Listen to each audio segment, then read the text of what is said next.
বিশ্বে অশান্তির যে আগুন জ্বলছে তার মূল হোতা আমেরিকা। যত অশান্তির আগুন ধাউ ধাউ করে জ্বলছে, জ্বালাচ্ছে, এর মূল পিছনে হোতা হলো আমেরিকা। ইসলামী আন্দোলন বাংলাদেশের আমির মুফতি সৈয়দ মোহাম্মদ রেজাউল করিম বলেছেন, প্রচলিত গণতন্ত্র আমেরিকার তৈরি। এই নীতি আদর্শের মধ্যে যদি শান্তি আসতো তাহলে সারা বিশ্বে শান্তি দেখা যেত। কিন্তু গণতন্ত্রের নামে সবচেয়ে বেশি অশান্তির আগুনে জ্বালিয়েছে আমেরিকা। ফিলিস্তিন সহ সারা বিশ্বে যে অশান্তির আগুন জ্বলছে তার মূল হোতা যুক্তরাষ্ট্র। বিকেল 5টায় ইসলামী আন্দোলন বাংলাদেশ শৈলকুপা উপজেলা শাখার আয়োজনে এক জনসভায় তিনি এসব কথা বলেন।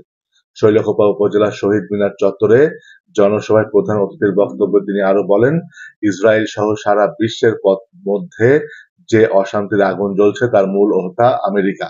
শান্তির জন্য রাষ্ট্র, সমাজ সহ সর্বত্র ইসলামী নীতি আদর্শ প্রতিষ্ঠা করতে হবে। ইসলামী শাসন ব্যবস্থা ছাড়া মানবতার প্রকৃত মুক্তি মিলবে না।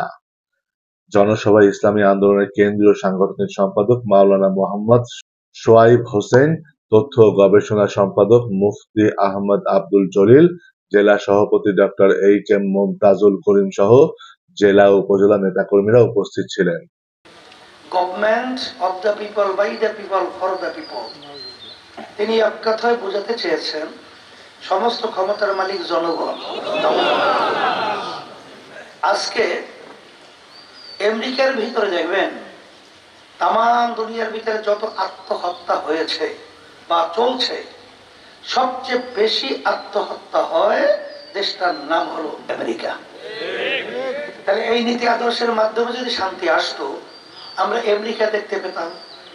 তাহলে সবচেয়ে অশান্তির আগুন সেখানেই ধাউ ধাউ করে চলছে। শুধু তাই নয়, আজকে আপনারা লক্ষ্য করেছেন যে এই নীতি আদর্শের মাধ্যমে মানুষ মানুষ হয় না, কুত্তার চেয়েও খারাপ হয়। আজকে বাস্তবতা আপনারা দেখেছেন ফিলিস্তিনে।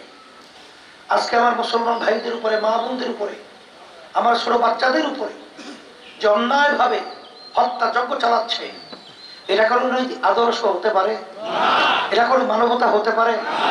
হ্যাঁ, তাহলে এই নীতি আদর্শের মাধ্যমে আসলে এই ইসরায়েল সহ তাম দুনিয়ার মধ্যে যত অশান্তির আগুন ধাউ ধাউ করে জ্বলছে, জ্বালাচ্ছে, এর মূল পিছনে হোতা হলো আমেরিকা। এই জন্য ওই নীতি আদর্শ আজকে বাংলাদেশের শতকরা 92 জন মুসলমান এই দেশে বসবাস করে।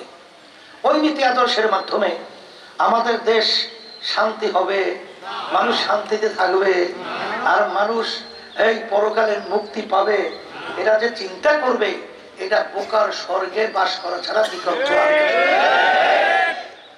এই জন্য আমি বলবো, আব্বাজান রহমাতুল্লাহ একটা কথা বলতেন, ইঞ্জিনিয়ার যেই ইঞ্জিন তৈরি করে ওই ইঞ্জিন সম্পর্কে ওই ইঞ্জিনিয়ার ভালো জানে। ইঞ্জিনিয়ার কোন পাইপের তৈল ঢুকাতে হবে, কোন পাইপের ভিতরে মোবিল ঢুকাতে হবে। যদি আমরা কেউ চালাকি করে মোবিলের পাইপের তৈল ঢুকাই, ইঞ্জিন ভালো চলে? বাস্ট। মানুষ জমিন বানাইছেন কে? বলেন না মুখ খুলে আল্লাহ। মানুষ কোন নীতি আদর্শ অনুযায়ী চললে দুনিয়াতে শান্তি পাবে, আখেরাতে মুক্তি পাবে, সৃষ্টিকর্তা ভালো জানেন, আপনারাই ভালো জানেন। তাই সৃষ্টিকর্তা বলেছেন যে একমাত্র তোমরা যদি ইসলামী নীতি আদর্শ মেনে তোমরা চলতে পারো, ফলো করতে পারো, দুনিয়াতে শান্তি পাবা আর আখেরাতেও মুক্তি পাবা।